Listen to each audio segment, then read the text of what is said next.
Robin. You're listening to Opie and Anthony. Opie and Anthony. On the virus. Sirius-XM. We got to go right to the phone. Oh, my God. Turn that music down. And welcome Donald Rumsfeld to the Opie and Anthony show. Sir? Hello, sir? Yes, indeed. How are you? Very good. Very good. What a pleasure to talk to you. Donald Rumsfeld's new book, Known and Unknown, a memoir. I've been looking through this. Fascinating stuff because you have been a part of history in this country for many years, known many presidents. Welcome to the show, Mr. Rumsfeld. Well, thank you. It's a little embarrassing to discover that I've lived 1/3 of the history of our country.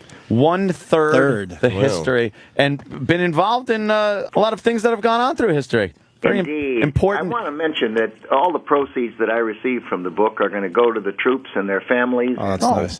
I thought what you were going to mention good. was you know exactly where we live, and to be nice. Oh, Opie. It's not. Where are you right now? Are you just at home? No, I'm in New York City. Oh, okay. Last night I was on the Jon Stewart show. Right. There was a. How did that go? Because John is a little liberal, I would say. Well, he comes at things from that direction, but he is very smart, very quick. Yeah. Mm-hmm. And it was a good discussion. I was pleased to be there. Yeah. Have you ever been interviewed where you got upset with how it went and then actually did anything to exact revenge on the person? Never. Why would he do that, Louis? I don't know. That's Louis C.K. Because you know, if you're a man of power, it's got to be an interesting thought at least. No. What you do is you think to yourself, what might I have done differently? You've got to expect people to come at you because in our wonderful country, everyone can have their own opinion, and goodness knows they can have intense opinions. But I find that if they have intense opinions that are opposite to mine, there's an awful lot of people who have intense opinions that are very much like mine. Now, you have been in front of a lot of the press over the years, and you've learned how to kind of deflect certain questions and handle the press. So I guess interviews are pretty easy for you? Well, I enjoy it. I think it's important that people, put their views out there so that we have a competition of ideas and the American people can sift through it and make their own judgments. Yeah, absolutely. When did you first get inside? And by inside, I mean, the kind of inner circle of power in the government, especially during the Cold War.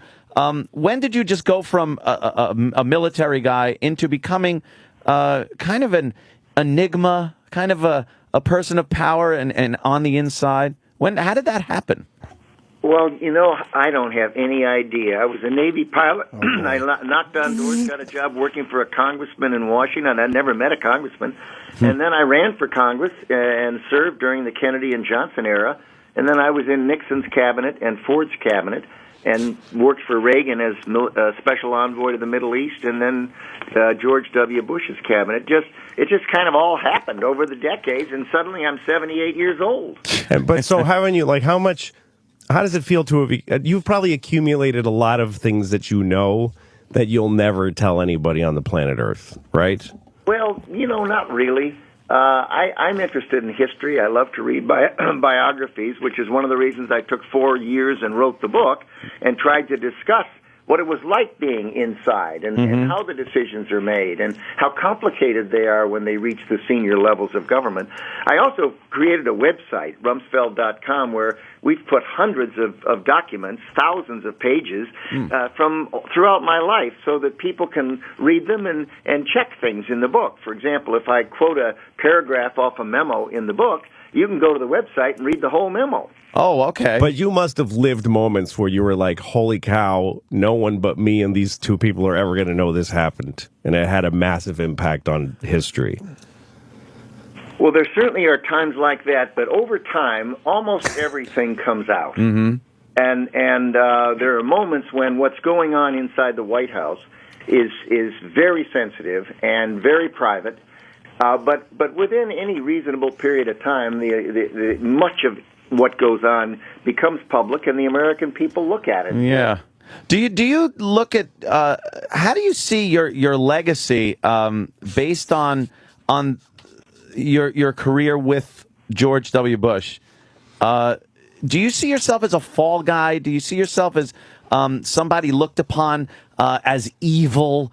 And do you think it affects what you've done before that? Because I see you as a very patriotic guy that served his country well and still does. But some people, based especially on your experience with George W. Bush, see you as an evil guy. How do you accept that? Well, I know who I am. I know what I've done, and one of the reasons I've wrote the book was to try to get out there what the arguments pro and con were, so people can look at them. And I've taken on tough jobs. I've had to make tough decisions, and when you do that, you can expect people are going to disagree strongly. It doesn't come as a great surprise to me, I suppose, having lived so many decades. Yeah, were you disappointed, though, with the way your career ended with George W. Bush's administration? No, I think he made the right decision, and I made the right decision. I think once one of the houses of Congress went to the other party, the next 2 years would have been hearings and, people would have tried to go after the Bush administration through me, and I decided it would be better for the military, better for the Pentagon, better for the president and the administration if I left, and the president and I were very much in agreement. But doesn't that kind of leave you hanging out to dry, is what I'm saying, and looking bad, like you did something very wrong? No, I don't feel that way, and I don't think history will suggest that, and I don't think that serious people interested in what went on, who go to the website and read the book carefully, will feel that way. I think these are complicated issues, and we took on tough jobs. We spent every waking moment trying to protect the American people, and we put in place some structures that, lo and behold, almost a decade later, there's not been another successful attack on America. Now, that's worth something, and I think... I agree with you. And the book, Known and Unknown, a Memoir by Donald Rumsfeld, it's out there. And does this kind of open up who you are as a person? Because I don't think people really know you as a person. They see you and have seen you at press conferences and whatnot, and kind of see you as, a very mysterious guy, and that kind of scares people. Well, I don't feel mysterious. I think what you see is what you get, and I think that the book, it does open up my life, my family life, my circumstance, where I came from a small town in Illinois, went to college on a scholarship, and was a wrestler and a person who loves the country and is so grateful to have had so many opportunities to serve. It's interesting, though, because there are people who think, here's a guy who met Eisenhower as a congressman, right? I was running for Congress, exactly. And worked for Ford and Nixon and Reagan and both Bushes. And there's still those people out there that think, Rumsfeld and Dick Cheney are actually lizards. Literally, there's people that think they're lizards from outer space. Yeah, that's true. Who eat human flesh. I don't know if anybody's ever asked you directly, sir, but are you a lizard? I don't think. Are you actually? Can you just please give that a straight answer? Are you a lizard person? Louis a little left-leaning. No, sir. I'm not. Let him answer. Are you a lizard? Here's the short answer. Yeah. I'm in New York City. I walk down the street. People walk up, shake hands, stop me. They want an autograph. He's a lizard. Want to get a photograph with me. Go to eat last night at dinner, and Joyce and I were sitting there in the little Italian restaurant. and a man came up and said he'd like to buy my dinner, and I refused.